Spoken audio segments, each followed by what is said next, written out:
अस्सलाम वालेकुम नाज़रीन, प्रोग्राम गपशप। ये जनाब पीछे आपको भी एक तस्वीर दिखा रहे हैं।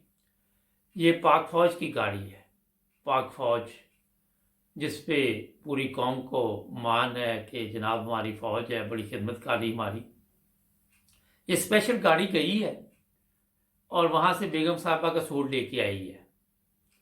बेगम साहबा ने किसी प्रोग्राम में जाना होगा, ये किसी फ़ौजी अफसर की बेगम होगी।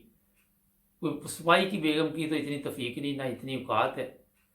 तो ये जो सबसे ज़्यादा बजट आप फ़ौज के लिए मुकर्रर करते हैं, गवर्नमेंट वाले सब कहते हैं जी पाक फ़ौज को सबसे ज़्यादा बजट की ज़रूरत है।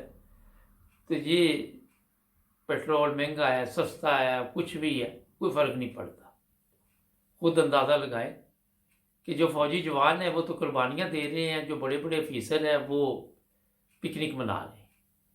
उनकी याशियों की ये हालत है कि हम कहते थे कि जरदारी साहब के लिए पता नहीं भिंडियाँ गई हैं, कि नवाज शरीफ के लिए क्या गया है हेलीकॉप्टर में, प्लेन में।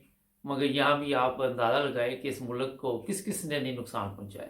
एक तरफ गरीब आवाम है, भूख से मर रही है, उनके पास पैसे नहीं खाने के लिए, खुदकुशी कर रही है। एक तरफ ये हालात है पाकिस्तान के। बहुत छोटा सा मैंने आपको मैसेज दिया है ताकि जो लोग ये देखें उन्हें भी शायद थोड़ा सा ख्याल आ जाए, इस कौम पे तरस आ जाए, इन गरीबों पे तरस आ जाए जो अपने गुर्दे बेच बेच के ज़िंदगी गुजार रहे हैं। शायद इनके दिल में भी अल्लाह ताला कोई रहम डाल दे और इस कौम की हालत बदल जाए। सब्सक्राइब करें, जुड़े रहे हमारे साथ।